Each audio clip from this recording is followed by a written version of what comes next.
Mẹ không biết đánh nữa. Em đánh như vậy sao? Ôi, mẹ cảm ơn con.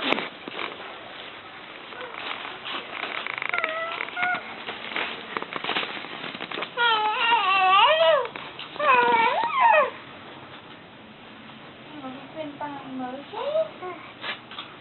Đây là tóc đẹp đấy.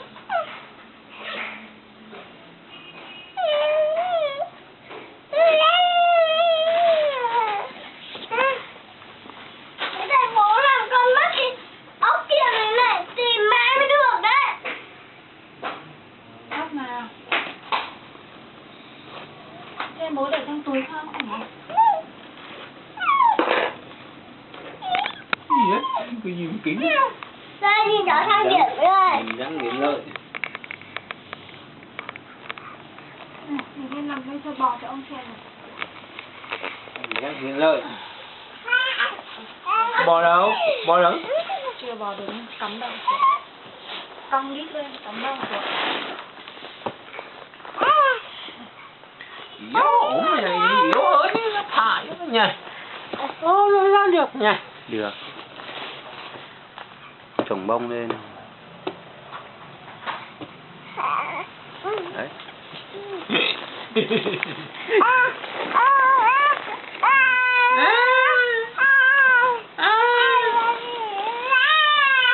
Ông bỏ cái đó. Ôi ôi ôi, đây đây đây.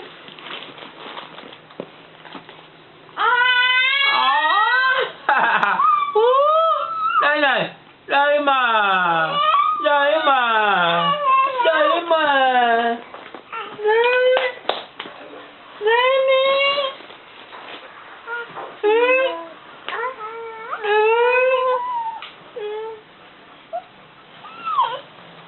Cắm đầu chưa?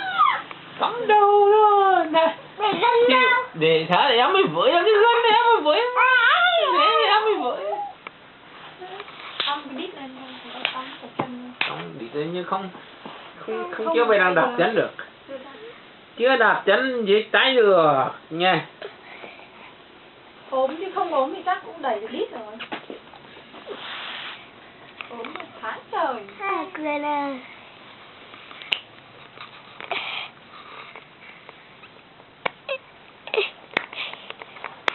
Đây, đây sữa này. Cười đi, cô chụp ảnh cười nhá. Thôi, mở lên vô tuyến xem được không? Nè nè nè nè nè nè nè nè nè la la tình yêu quý Được rồi. la la em thích yêu quý. Kết thúc nhá. Kết thúc bằng miệng nhá. Kết thúc bằng miệng nhá. Kết thúc bằng miệng nhá. Khỏe đi, khỏe ăn mấy hôm mà mình bò được ngay nha. Nha. Nắm nước bò. Xong rồi để tháng thì chắc đã bò được. Sắp 7 tháng lời rồi. Hôm nay là bao nhiêu? Cái này mất thằng ốm rồi đấy nha.